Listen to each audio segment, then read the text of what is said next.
Oral candidiasis. In most of the cases, oral candidiasis is caused by Candida albicans, where number of predisposing factors showing the conversion of Candida albicans from normal flora to pathogenic organisms. Candida albicans is a weak pathogen which most commonly affects only very young, very old and very sick people.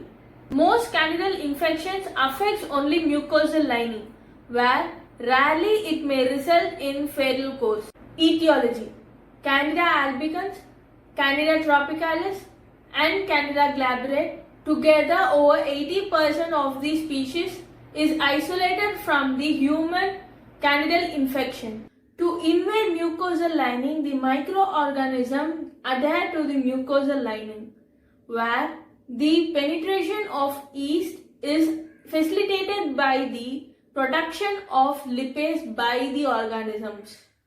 To withstand the yeast within the epithelium, they have to overcome the consistent desquamation of the epithelial lining. In general, the predisposing factors are associated with an individual immune status and endocrine status. Pseudomembranous candidiasis is most commonly a fungal infection affecting young children. Predisposing factors of candidiasis are denture wearing, smoking, inhalation steroids, topical steroids, hyperkeratosis, imbalance in oral microflora, and quantity and quality of saliva. These are the local factors affecting, whereas in general, the immunosuppressive drugs, chemotherapy and endocrine disorder are the most common predisposing factors of candidiasis. Pseudomembranous candidiasis is most commonly an acute form which predominantly affects patients taking antibiotics, immunosuppressive and inhalation steroids, where it is a loose membrane containing fungal organisms and cellular debris. It is most commonly similar to food debris. When it is scraped off or removed, the area will be inflamed and bleeding will be present. The clinical features of acute and chronic are indifferentiated. Erythematous candidiasis, which was previously referred to as atrophic oral candidiasis, where the epithelial surface may not be an atrophy, but it can be explained as increased vascularization. The erythematous candidiasis and erythroplakia are similar, where the only difference is the erythematous candidiasis has an diffused border, whereas the erythroplakia has sharp demarcation with slightly submerged lesion.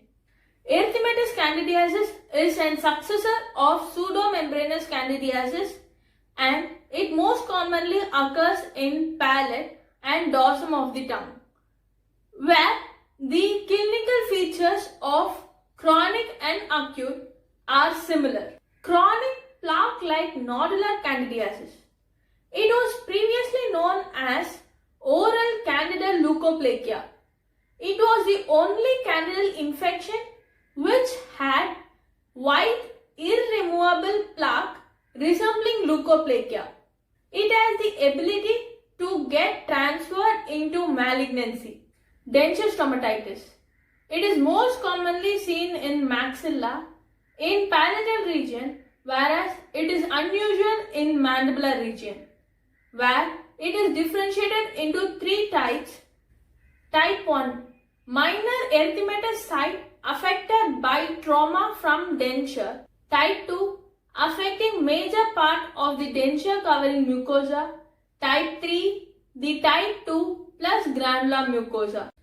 The denture serves as a vehicle that accumulates the slaughtered epithelial cells and protects the bacteria from physical wearing such as salivary flow. Angular cheilitis. Angular cheilitis presents as infected fissures in the commercials of mouth and often surrounded by erythema. It contains both Candida albicans and Staphylococcus aureus. The vitamin B12 deficiency, iron deficiency, atrophy, and loss of vertical dimension are most commonly associated with this disorder. Dry skin may promote fissures, where 30% of denture stomatitis patients will have angular cheilitis. Median rhomboid glossitis, which is an erythematous lesion in the center of the posterior part of the tongue, where it is an oval configuration, results from atrophy of filiform papillae and the surface may be lobulated, and it is most commonly caused by Candida hyphae. Smokers, denture wearers, patients taking inhalation steroids are most commonly affected. A recurrent erythematous lesion is seen on the palatal surface, which is known as kissing lesion, and this has no malignant transformation. Oral candidiasis associated with HIV, where over 90% of HIV patient has oral candidiasis. The candidiasis associated with HIV are pseudomembranous, erythematous, plaque-like, and angular cheilitis.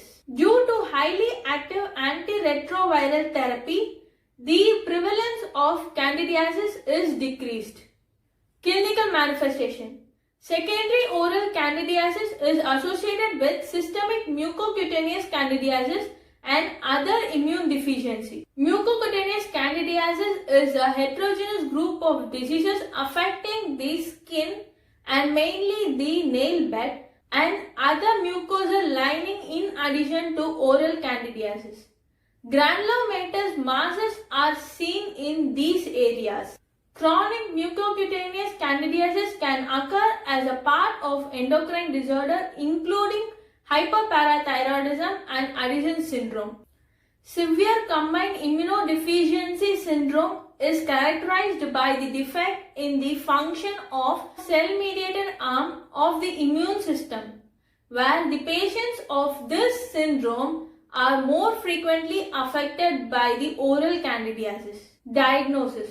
The method of diagnosis of oral candidiasis are smear, swab, imprint culture, impression culture, salivary culture, and oral rinse, where the swab is stained by periodic acid shift.